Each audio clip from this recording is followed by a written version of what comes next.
Kiosk board મુદ્દે આજે કોંગ્રેસે હલ્લાબોલ કરી દેતા ચૂંટણીમાં ભારે રાજકીય ગરમી આવી ગઈ. શહેરના સ્ટ્રીટ લાઇટના થાંભલાઓ પર કિયોસ્ક બોર્ડની સમાન ધોરણે ફાળવણીની માંગ સાથે આજરોજ કોંગ્રેસી ઉમેદવાર મધુસૂદન મિસ્ત્રીએ નરેન્દ્ર મોદીના બોર્ડ પર તેમના પોસ્ટર લગાવવાનો કાર્યક્રમ કર્યો હતો.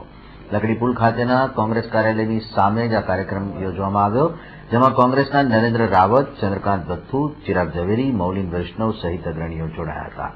કાર્યક્રમની શરૂઆત પૂર્વે જ મધુસૂદન મિસ્ત્રીએ કાર્યકરોમાં જોશપૂરના કામદાર નેતાની સ્ટાઇલથી નરેન્દ્ર મોદી વિરુદ્ધ હલ્લાબોલ સૂત્રો પોકાર્યા હતા અને વિરોધ પ્રદર્શનની શરૂઆત કરી.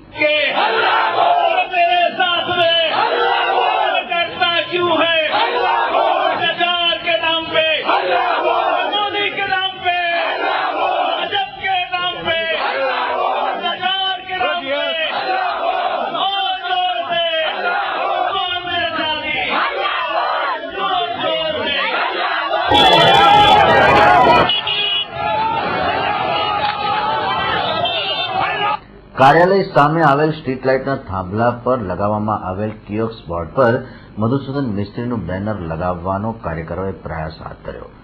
ખુદ મધુસૂદન મિસ્ત્રી કાર્યકરોના ખભે ચડી જઈ મોદીના કિયોસ્ક પર પોતાનું પોસ્ટર લગાવવા લાગ્યા. જોકે મોદી સુધી પહોંચતા મધુસૂદન મિસ્ત્રીનો પનો ટૂંકો પડ્યો.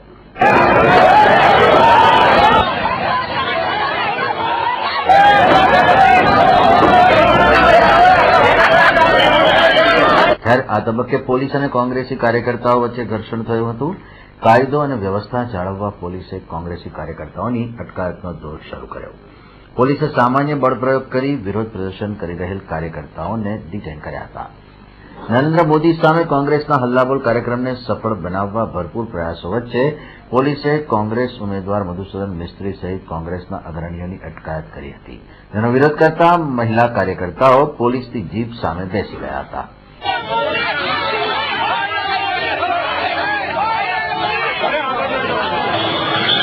મધુસૂદન મિસ્ત્રીએ પોલીસ કાર્યવાહીની નિંદા કરતા પોલીસ નરેન્દ્ર મોદીના ઇશારે વર્તી રહી હોવાનું કહી પોલીસના વેશમાં ભાજપના સમર્થકો હોવાનો પણ આક્ષેપ કર્યો. ભારતીય જનતા પાર્ટીના ઉમેદવાર નરેન્દ્ર મોદીના ઇશારે કરવામાં આવ્યું છે. એનો અધિકારીઓ, એના કમિશનરો, એનો પોલીસ કમિશનર બધા જ એના ઇશારે આજે અમારી સામે આ કર્યું હોય એવું મને ભારોભાર છે તે લાગે છે. એમાં કોઈ શંકા નથી. યસ, કારણ કે મેં એમને એમની પાસેથી આઈડેન્ટિટી કાર્ડ માંગુ છે, હજી મને બતાવતા નથી. આ ભાઈ મારી સામે ઉભા છે કે હું એજીપી છું. મેં કહ્યું show me identity card, I am a member parliament, you can't arrest me like that. તમારી મરજીમાં આવી રીતે તમે કરી શકતા નથી. લાવો તમારું કાર્ડ બતાવો મને, નહીં તો એમ જ માનીશ કે તમે ભારતીય જનતા પાર્ટીના કાર્યકર છો અને અમને હટાવવા માટે આવ્યા છો. એ જો સાદા ડ્રેસમાં હોય તો એમને એમની આઈડેન્ટિટી જોડે રાખવી જોઈએ. ઈજા પણ થઈ છે, તમને ક્યાં સુધી લડશો હવે? ઈજા થઈ છે? અરે હજુ તો આ શરૂઆત છે. લાખો લોકોએ, હજારો લોકોએ આ દેશની આઝાદીમાં કુરબાની આપી છે. એક મધુસૂદન મિસ્ત્રીની કુરબાની જાય તો એની અંદર મિસ્ત્રીને કોઈ જાતનો છેક સુધી વડોદરાની પ્રજાનો મને સાથ સહકાર ટેકો છે.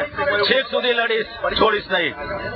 જોકે પોલીસે મધુસૂદન મિસ્ત્રીના આક્ષેપોનું ખંડન કરતા તમામ પોલીસના જવાનો જ હતા તેમ જણાવ્યું. કરવામાં આવ્યું હતું કે જે કિયોસ્ક ઉપર અહીંયાથી જે નરેન્દ્ર મોદીજીના પોસ્ટરો છે, આ પોસ્ટરો બાબતમાં કોઈ આ લોકોને ડિસિઝન નહીં મળે તો આ પોસ્ટર હટાવવાનો કાર્યક્રમ અને પોતાનું પોસ્ટર લગાડવાનો કાર્યક્રમ હતું. સવારે 10 વાગ્યાનો કાર્યક્રમ હતો, એટલે 10 વાગે અમારા અધિકારી અને માણસો અહીંયા બંદોબસ્તમાં હાજર હતા. ત્યારે આ લોકોને પૂછવામાં આવ્યું કે ખરેખર આ બાબતમાં કોઈ મંજૂરી મળી છે કે કેમ. તો કોઈ મંજૂરી બાબતમાં કોઈ પત્ર અમને બતાવવામાં નહીં એવું કાંઈ નહોતું. આ લોકોએ કોઈ રેલી કાઢવાનું અથવા ગ્રુપમાં ભેગા થવાનું કોઈ મંજૂરી લીધી નહોતી. રોડ ઉપર બધા કોંગ્રેસના કાર્યકર્તાઓ બધા આવ્યા અને આ પોસ્ટર ઉતારવાનો પ્રયાસ કર્યો. આ પોસ્ટરો જે અત્યારે લગાડવામાં આવ્યું છે કાયદેસર પરમિશન લઈને લગાડવામાં આવ્યું છે, જેથી ઉતારવાથી કાયદો અને વ્યવસ્થાની પરિસ્થિતિ ઉપર વિપરીત અસર પડે એવું હતું. જેને ધ્યાને રાખી આ લોકોને અટકાવવામાં આવ્યું અને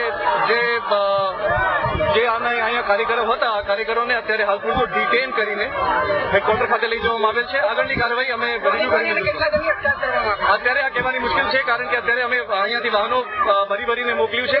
આ લોકોની ગણતરી અને બધું જે ડિટેલ આની ત્યાં હેડક્વાર્ટર ખાતે લખવામાં આવશે ને ત્યારે ખબર પડશે કે ખરેખર હું પહેલા તમને કહું છું કે દેર હેઝ બીન નો એરેસ્ટ અને ડિટેન્શનમાં ફેર છે. અત્યારે આ લોકોને પ્રિવેન્ટિવ ડિટેન્શનમાં લેવામાં આવ્યું છે. અત્યારે જે અહીંયા કાર્યવાહી થઈ છે આનું વિડીયો ફૂટેજ અમે અત્યારે રિવ્યુ કરીશું. જે આમાં કંઈ ગુનાહિત જણાશે તો આમાં ગુનો દાખલ કરવામાં આવશે અથવા આગળની કાર્યવાહી. યુનિફોર્મમાં છું, યુનિફોર્મમાં નેમ પ્લેટ સાથે છું, એટલે મારે ડીકે બાસુના જજમેન્ટના આધારે મારે કોઈ આઈ કાર્ડ બતાવવાની જરૂરિયાત નથી. જે અધિકારીઓ અને માણસો અહીંયા સિવિલ ડ્રેસમાં હતા આ લોકો સ્પેશિયલાઇઝ સ્કોડના હતા, ક્રાઇમ બ્રાન્ચના હતા, સ્પેશિયલ બ્રાન્ચના હતા, જે લોકો યુનિફોર્મ પહેરતા નથી અને બધા આઈ કાર્ડ સાથે હતા. મેં અધિકારીઓને ચેક પણ કર્યું છે. આ આક્ષેપ